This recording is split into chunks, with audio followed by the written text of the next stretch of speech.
Hello friends, welcome to my another video. আজকের ভিডিওটার মাধ্যমে আপনারা জানতে পারবেন, অনেকের কোশ্চেন থাকে এফআই ইঞ্জিনের মধ্যে, যারা এফআই ইঞ্জিনে গাড়ি ব্যবহার করে তারা আসলে অকটেন ভরবে নাকি পেট্রোল ভরবে, এটা অনেকের কোশ্চেন থাকে আর কি।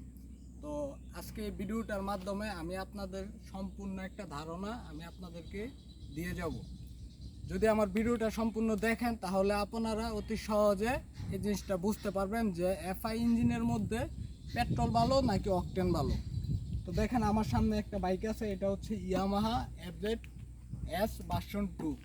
এই বাইকটা হচ্ছে এফআই ইঞ্জিনের। তো এই বাইকটার মধ্যে আমি যদি পেট্রোল ভরি তাহলে সর্বপ্রথমে বলে দেই, তাহলে কিন্তু এটার মধ্যে সমস্যা দিবে। কেমন সমস্যা? আপনি যখন বাইকটা রাইড করবেন কিছুক্ষণ পরে পরে দেখবেন হঠাৎ করে আপনার ইঞ্জিন স্টপ হয়ে গেছে, রানিং অবস্থায় স্টার্ট বন্ধ হয়ে গেছে, ঠিক আছে?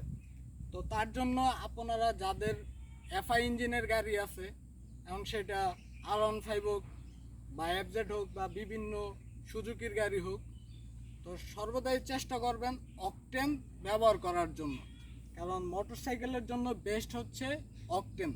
তো অকটেন মোটরসাইকেলের ইঞ্জিনকে খুব ভালো রাখে আর এটা ব্যবহার করাটা উত্তম। তো আমি শর্টকাটের মধ্যে বলে দিলাম, কারণ এত ভিডিওটা লং করতে চাই না। যারা আমার ভিডিওটা দেখতেছেন প্লিজ একটা করে লাইক করবেন, একটা গঠনমূলক কমেন্ট করবেন আর একটা শেয়ার করবেন। আর ভবিষ্যতে আপনারা কী ধরনের ভিডিও চান, কোন ইনফরমেশন জানতে চান, আমাকে কমেন্টের মাধ্যমে জানাবেন। আমি ইনশাল্লাহ চেষ্টা করব আপনাদেরকে এটা সম্পূর্ণ বিষয়টা তুলে ধরার জন্য।